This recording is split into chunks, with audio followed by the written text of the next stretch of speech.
Filippo Grandi told me that he is here to establish a, quote, constructive dialogue with the new rulers of Afghanistan. Grandi said he's not here to grant any sort of recognition. He's not in a political position to do that.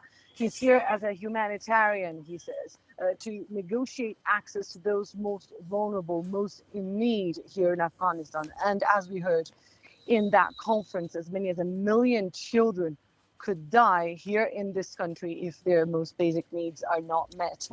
Filippo Grandi said that his objective here is twofold.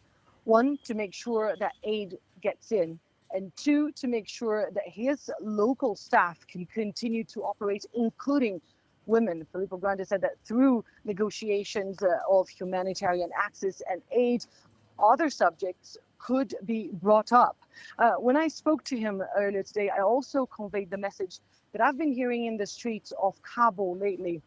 Many women, but also men and entire families really saying that they're quite shocked with the absence of reaction on the part of the international community with regards to the latest developments here in this country. Many people here asking me, where is the international community? Where is the UN? And this is what Filippo Grandi had to say to them. The UN is here, and the UN is actually here much more importantly through, like I said, all my colleagues who are working in Kabul, increasingly in the provinces. We've never left. We evacuated a few people to keep numbers manageable for security reasons, but people are already coming back, even those evacuated. So I think we're present, and like I said, we do raise these important messages. I think people are worried, understandably. There's a past history which is not good. There's decades also of violence, of uncertainty, and now this. And we cannot blame Afghans for being concerned.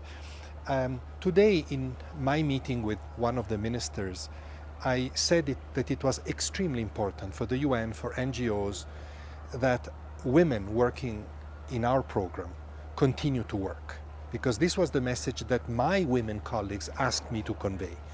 And I said it would be so important that you not only say this to me, that you agree because he said that, but that you say it publicly, that you send a public message of reassurances. I think it would be powerful because it would encourage women in particular to return to work, and their role in the delivery of assistance is absolutely fundamental.